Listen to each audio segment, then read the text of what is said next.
So, the latest jobs report, because I got two more things that I want to share with you guys. First, I want to go over the jobs report and then how that's affecting people and whether or not they actually are seeing a better experience as far as their ability to be able to survive and feed themselves. And then I want to go over to quitting your job, specifically to become a content creator, because it's a girl that said this. But let's just talk about the latest jobs report.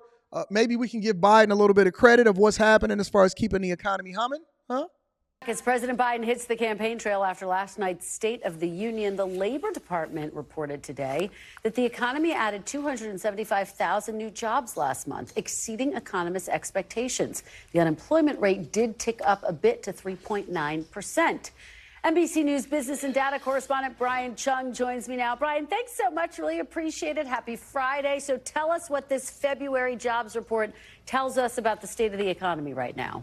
Well, I mean, Kristen, you heard it yesterday as well from President Biden. The landing is and will be soft, referring to economists' expectations over a year ago that we would have been in a recession. You don't see that in the jobs numbers, which was corroborated by the numbers that we got this morning, showing 275,000 jobs added in the month of February. Check this out. Economists had only expected about 200,000 for the month, so above expectations. And yes, there are a little bit of nuance. They revised down the December and January figures, and the unemployment rate did take up to 3.9%. But we've remained below a 4% unemployment rate for the entirety of this chart that I'm showing you, and even beyond. Now, where did we see the job gains in the month? We saw it in these categories: leisure and hospitality and healthcare. Interestingly, these are blue-collar jobs. In the white-collar jobs, I want to highlight information and professional and business services, which added in aggregate only 11,000 jobs. We've been hearing of some tech layoffs in the past few months, so these are threads we're going to have to watch in the months to come, Kristen. But overall, this jobs market looking very strong.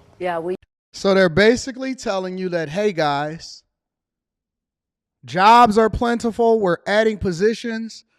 Look at the positions that they added jobs in. Not the most, but first of all, leisure and hospitality. You know what leisure and hospitality is? A lot of times those are temporary jobs. You can get a job at a hotel, restaurants, massage parlors, leisure and hospitality. Yeah, those don't pay a whole lot. Healthcare. Healthcare is good. Healthcare is absolutely good. Information and technology, that's where the money is. That's where the money is. Information and technology is where the money is. And that's the least amount of jobs. Professional and business services, that's kind of like a catch-all, okay? It's kind of like a catch-all for everything else that they can't tell you what's going on in, all right? So now that we know exactly what these jobs are, or that the jobs report has come out and they're saying that they added 275,000 new jobs, let's talk about where some of these jobs are going. If you're on social media, chances are you've seen these videos all over your For You page. I'm pretty sure I'm getting laid off today. Job cuts, no matter the industry, can be found all over the headlines. So, to avoid being just another one of the more than 160,000 layoffs this year alone, Gen Z and millennials found a little hack, calling it quits on the private sector and going public. Many looking to lock down government jobs for security. Hold on, let me say this real quick before I get to that after this one. Service was something I always wanted to do, besides the benefits, but also one of the reasons is because you were not going to get laid off versus private sector. 77% of the class of 2024 say they're more likely to apply to a job that promises stability, and that's what a government job offers. So everybody now is becoming dependent on the government to give them a job so that they can have a level of stability. Also, what they're not also telling you is that most of the time, they also get these jobs because they have a whole lot of student loans. And then what they do is if they work there on a government repayment plan or income-based repayment plan, then they can get their student loans forgiven if they work there for 10 years. 10 years.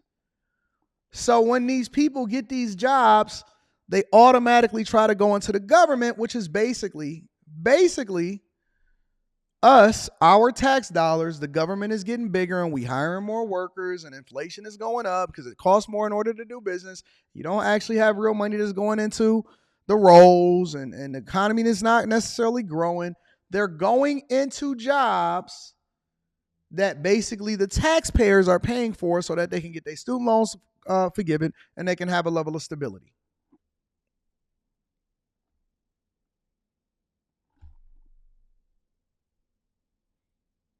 You need to grow small businesses. You need to grow private sector jobs. You need to grow jobs in industries that then create higher paying jobs.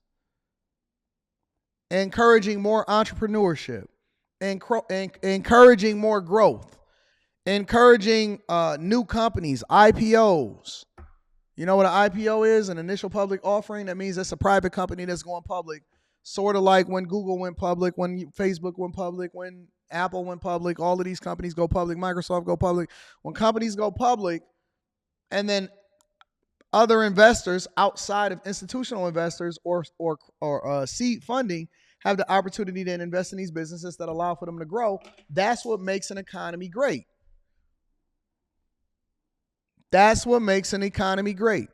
When you can grow private sector jobs, not public jobs, that is dependent on taxpayers to continue to fund it, that's when you then start to generate way more healthy jobs, because it is a false narrative to think that the economy is still doing well when everybody got to get 3 and 4 jobs and it's being paid for by taxpayers.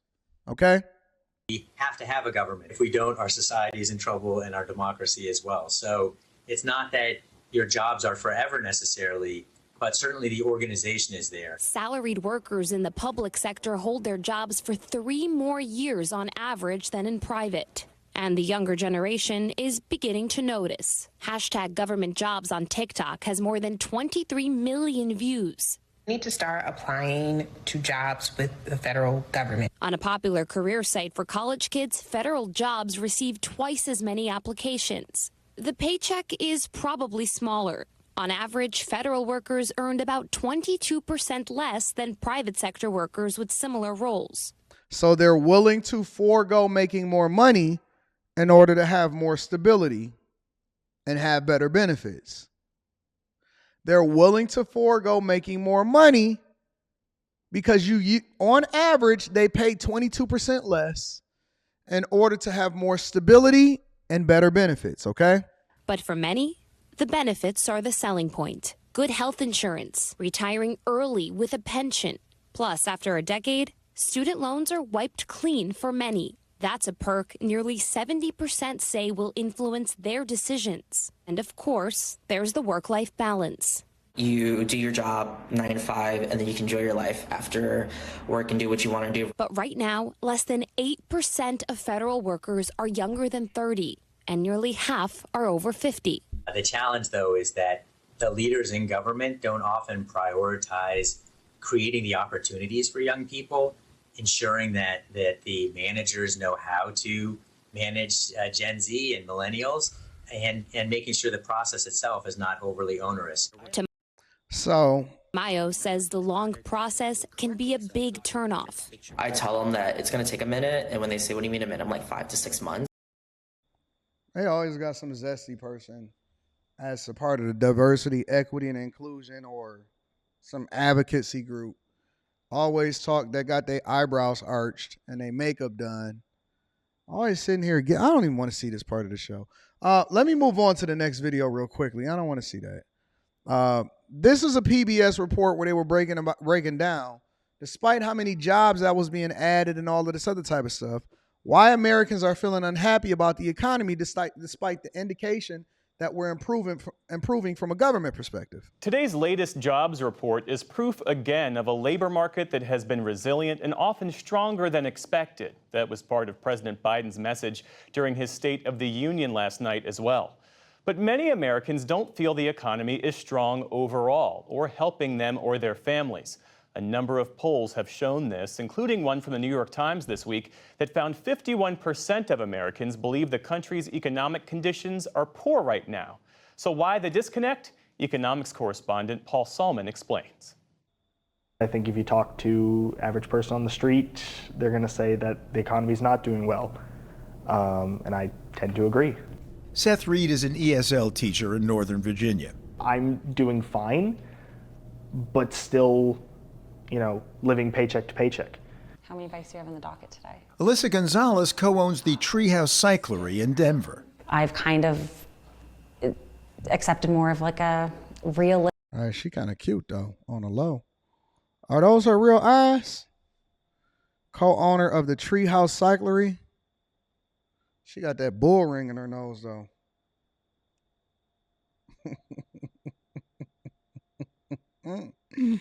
She got that bull ring in her nose though. That's a red flag. But she kind of cute though, on the low. She got that weird look. That I don't know. She got that I'm a vampire. The blood. But she kind of cute. Treehouse Cyclery. Let's pull that up. Give me a second. Let's go into the treehouse and see if there's anything there. I just want to see what's happening in the Treehouse Cyclery.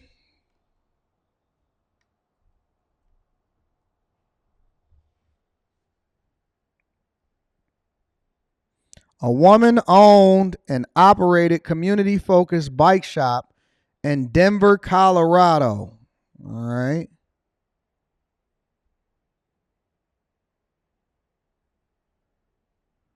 Close on Sunday and Monday.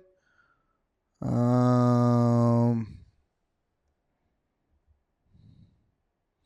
knew it. And see, this is why y'all got to be careful. See, she ain't checking for me. Treehouse Cyclery is proud to be queer and woman-owned, Asian Hispanic owned, locally owned and operated. I knew it. When I seen that bull ring and them eyes, I was thinking to myself, that's why I be careful. That's why I be doing my research. Y'all got to know who y'all giving y'all money to, and then you can make a decision then. Listen, you can't trick me. So she went with all of the diversity and inclusion. That's her. Look, she got her pronouns up. She literally got her pronouns up. She, her. Yeah, that's a wrap, guys. That's a waste. That's a good old waste.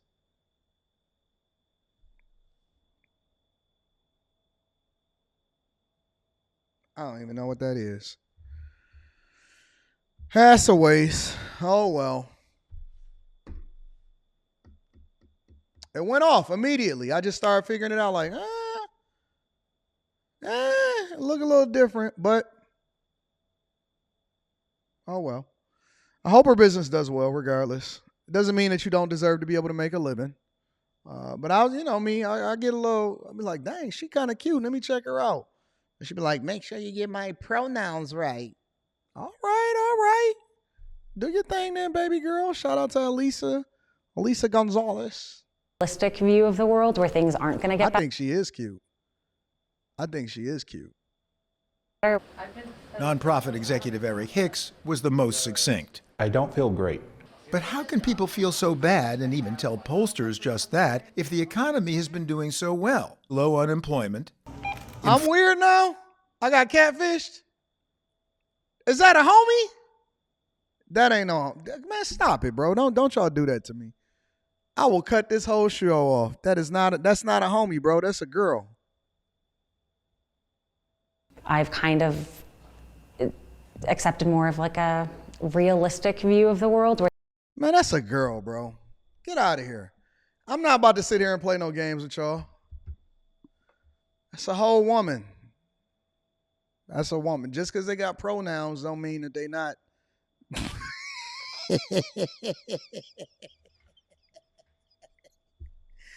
Man, get on out of here, man. Y'all better get out of here trying to act like dog. We not gonna play this game. I did check. Forget y'all. I don't like y'all. I can't stand the chat right now. Hey, can we get the chat turned off real quick?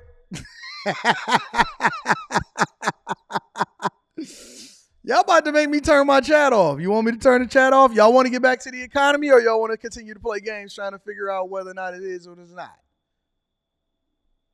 It is a woman. Y'all just don't know. That's a woman. Where things aren't going to get better. Nonprofit executive Eric Hicks was the most succinct. I don't feel great. But how can people feel so bad and even tell pollsters just that if the economy has been doing so well? Low unemployment, inflation easing. I publish these social media videos every day, TikTok, Instagram Reels, YouTube Shorts. And what was interesting Kyla Scanlon is a writer, social media personality, and demystifier of economics. I was getting like hundreds of comments a day telling me how people were perceiving the economy. Because I would make a video being like, inflation is going down, like the labor market's okay. And people were like, no, I feel really bad. The word she coined to describe what she was hearing, vibe session. The vibe session is this idea of a disconnect between consumer sentiment and economic data, and why people feel bad about the economy despite the economic metrics telling them that the economy is doing okay. In fact, the Consumer Sentiment Index has noticeably improved, says economist Justin Wolfers. People seem to be a little bit more willing to admit that, in fact, that long nightmare of the post-pandemic recession and hard times and recovery is behind us, and people seem a little more willing to admit that things are doing okay. But many Americans say they remain. I want to go back to the other person. Hold on. Double what they were pre-COVID. Alyssa Gonzalez now looks for cheaper items. A lot more canned foods, boxed foods, just like 12-pack of ramen noodles because it gets the job done. That's a whole woman, boy. Get on out of here. Just like 12-pack of ramen noodles because it gets the job done. Man, whatever, bro. I ain't thinking about y'all. The fact of the matter is, yeah, that's a woman, bro. Get out of my chat. The fact of the matter is, we're going back to the core of what the problem is, and the problem is that people don't feel as though their dollars are stretching far enough, and they're still suffering. All right, so.